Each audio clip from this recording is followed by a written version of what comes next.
With the third Democratic Party debate scheduled for Thursday night, I have 5 trade-related questions I would ask if I were one of the questioners.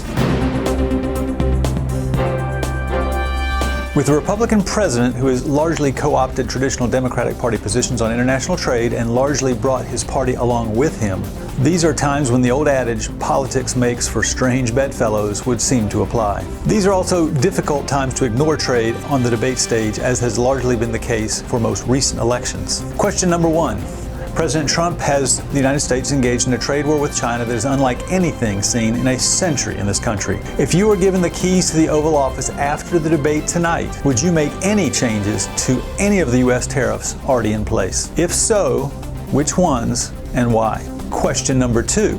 You have defeated President Trump and will be walking to the Oval Office in little more than 60 days. As a parting gift, President Trump filed the paperwork announcing the United States was withdrawing from NAFTA. As president, with a given that reopening the negotiations is not an option, would you push the Democratic-controlled House of Representatives to vote to approve the USMCA that Trump negotiated, or allow the United States to simply withdraw from NAFTA after more than a quarter century? Question number 3. If elected president, which one of these 3 options would you most likely pursue?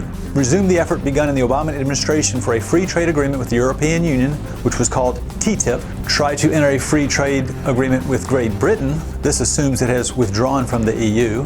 Or 3, walk away from both. Question 4. Do the American people, generally speaking, benefit from imports? And if so, what are some of those specific benefits? Question 5. We're in Houston, America's energy capital. Oil is now the United States' 3rd most valuable export, having benefited from fracking and from President Obama's end to 4 decades of restrictions on oil exports. It is clearly a hedge against the OPEC nations' authority on the global stage.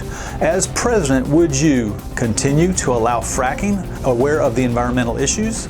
Curb fracking at the expense of the United States moving toward energy independence? Or 3, discontinue fracking? Okay, bonus question. Do you believe we can bring manufacturing jobs, as opposed to manufacturing that would largely be automated, back to the United States? If yes, what types of jobs and to which states would they be returning?